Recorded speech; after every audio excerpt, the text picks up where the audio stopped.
Lalabas muna tayo ngayon mga amigo. Bibili lang ako ng pagkain. It's almost 9 PM. Medyo napagod na ako. May trangkaso kasi ako mga amigo eh. Kung mapansin yung boses ko iba. Then medyo okay na ako ng konti. Parang sakit lang sa ulo. Tapos yung katawan ko parang bagsak talaga mga amigo. Nanginginig pa ako eh. Pero kailangan kong bumili ng pagkain kasi ako lang mag-isa dito sa bahay. Then lalabas muna ako ngayon. Hindi pa ngayon lang ako maghapunan, oh. 8:30 na ng gabi. So, bili mo, wala pa rin akong panlasa nga eh. Kaya, tara, labas tayo. Saan kaya ako makabili ng pagkain ngayon? Let's go, samahan niyo ako ng kumain.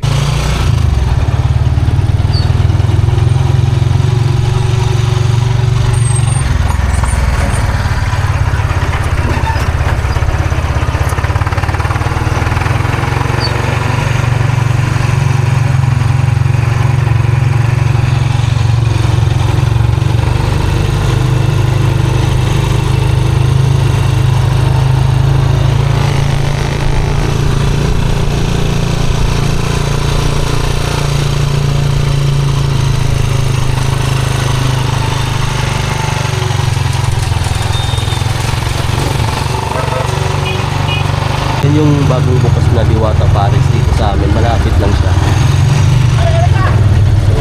So hindi ganun karaming kumakain na dyan. Medyo palaos kasi Diwata mga amigo. Hindi ko lang alam sa ibang brands niya kung malakas pa rin. Pero dito sa bagong bukas niya, may iilan pa rin naman kumakain. Pero hindi na katulad dati talaga. Iwan ko lang sa main branch niya ngayon na. Kasi doon dati pila-pila eh. Iwan ko na ngayon. Malapit na tayo sa MCU. Dito ako kakain. May karinderya ako ditong paborito.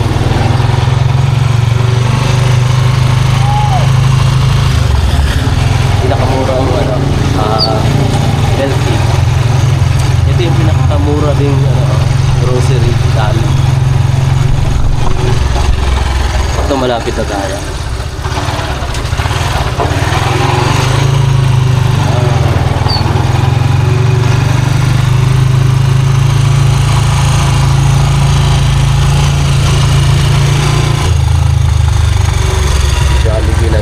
Kasi ayaw ko mag-Jollibee ngayon.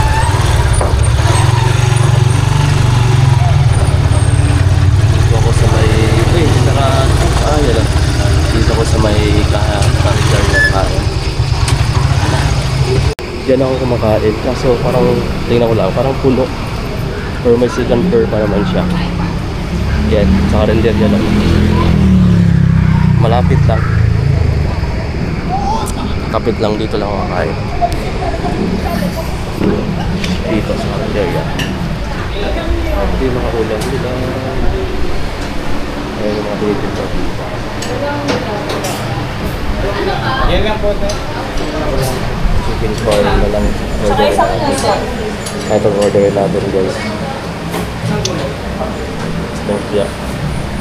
Ito yung order natin guys. Chicken curry, may free na sabaw. Isa't kalating kanin. Kain muna tayo. Tapos mamaya, hindi ko lang kung dito rin siya mabuhay, pero dadaan pa tayo na may bibinan pa ako dito para madali ako maggutom guys. Kasi gutom na gutom ko ngayon. Kung maghapon ako hindi kumain, wala kasing lasa. Pero ngayon kakain tayo.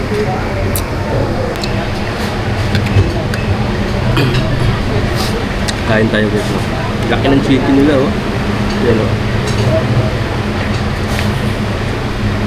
In a servings.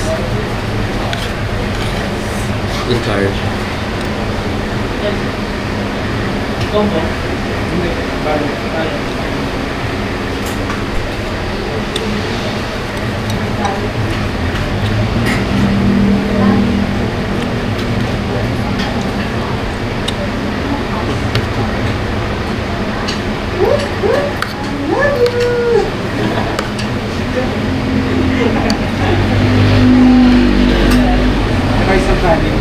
So wala pang lasa guys no. Pero okay na naman, kain na naman.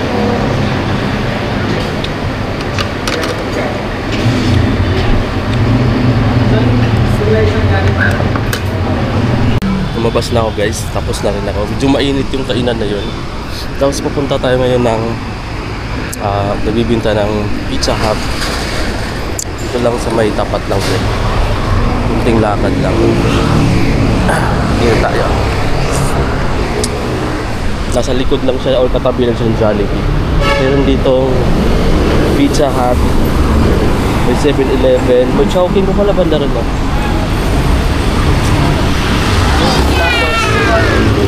Andito na yung yung EDSA Carousel Bus. Monumento Station yan. Pinaka-last tsaka pinakauna kapag kagaling ka ng Monumento. May KFC din dito, guys. Katabi ng Jollibee. Meron din sila ditong Goldilocks. Actually, hindi ka magugutom dito sa banda sa tinitirhan ko. Kapag may pira ka, pira lang talaga yung wala sa Manila. Kapag wala kang pira, kahit napakaraming kainan, magugutom ka talaga. Ayun, may Jollibee 24/7, bukas yan. Pwede ka mag-take out, may order sa gilid. Pwede ka magpa-grab, may mga grab dito. Mayroon din ditong milk teahan. Ayan, free wifi pa. Pero dito tayo sa Pizza Hut kasi gusto kong kumain ng pizza.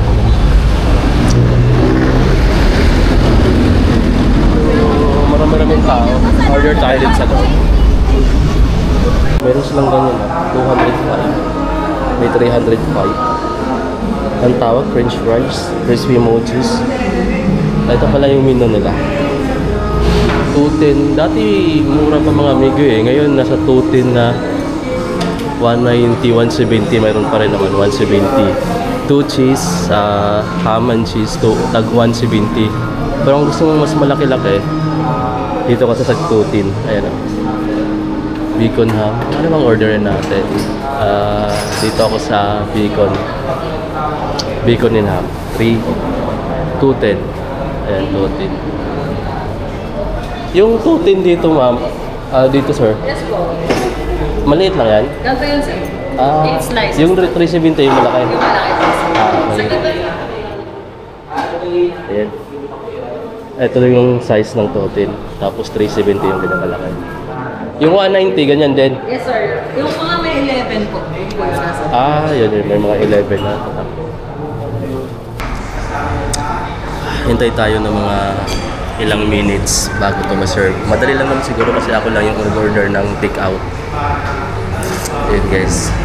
Dito ako bumibili dati, pero since nag-increase sila ng price, medyo hindi na ako din bumibili. Pero ano pa rin naman, nasa mga 20 pesos siguro yung tinaas sa price nila. Pero okay mga amigo, masarap yung nila dito, yung kanilang pizza. Saka malinis yung lugar. Ganda ng mga ceiling. Air condition pa. Mayroon pala yung second floor. Pizza, pasta, noodles. Pizza Hut yung pangalan. May mga branches naman to sila. Hindi lang. Ilan kalaki yung serving nila. Order na kayo dito sa Pizza Hut.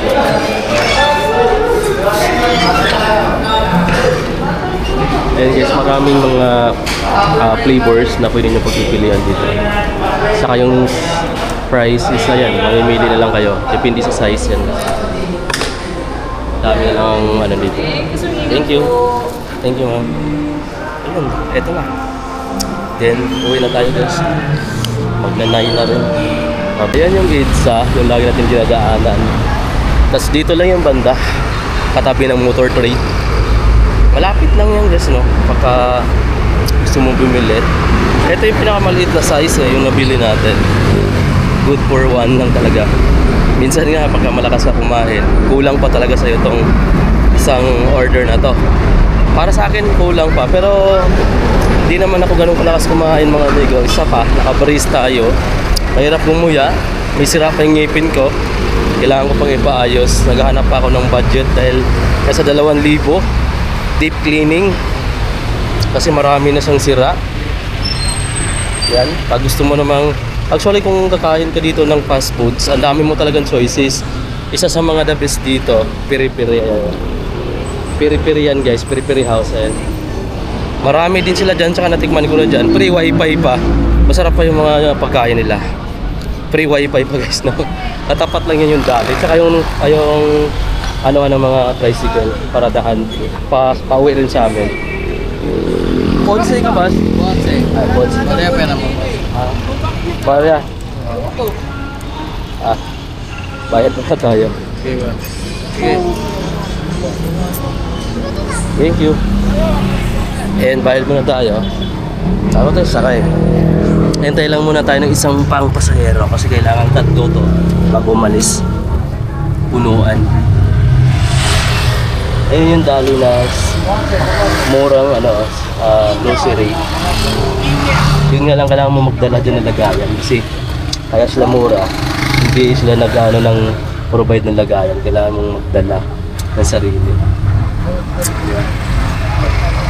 And waiting muna tayo. Malapit lang naman siguro mga 2 minutes. Nandun na ako. 2 to 3 minutes. Nandun na ako sa bahay. See? Ayun, sumamarga na. Yes. Ganun din yung way. Kung saan tayo dumaan kanina. Dumaan pa rin sa gilid. Tapos rin natin sumamarga dyan. Dito lang pala tayo nakatira sa may bagong-bagong kalauhan. Kung saan malapit lang din sa work. Nasakyan namin lagi kapag lalabas ka ng pizza galing doon sa barangay kasi medyo may kalayo ka ng konti. Kaya naman nakarin pero depende sa'yo may lalong pag mainit. Pero kung nagmamadali ka kailangan mo madali. Bilis lang naman ito guys, mga 2 to 3 minutes na lang. Meron din dito mga may parisan dito, merong milk teahan, may bar malapit. Dito sa unahan wala na masyado. Mga bigiri na lang, mga nagtitinda ng fried chicken dito banda. Yeah, si Mang A. Marami din umorder dyan since nanon siya na-feature sa isang sikat na vlogger o food vlogger. Kaya maraming nag-order din dyan sa Mang A Litson manok. Fried yung sa kanya. Piniprito yung buong manok. Kasi ito, diretso na to guys. Gandaan dito ngayon, maliwanag na like yung unang tira ko dito. Mahirap yung daan, madilim. May mga nang-hold up din itong daan na yun sa mga dinakaan. Pero ngayon medyo okay na rin. Nawala na yung nag-opportunity dati. Maraming nawala dito na mga pagdahapan, mga adik-adik. Kaya ngayon hindi ko lang pa bumalik dito kasi mga BBM na tayo. Pag-ikot dito, ito na yun. Kunting sa unahan, sila na ng bahay.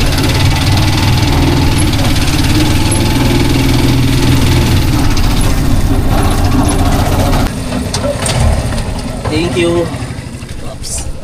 Thank you, boss. Yun na, nakababa na tayo. Sino lang sa loob ng bahay, guys. Okay, guys. Ito yung nabili natin ngayon.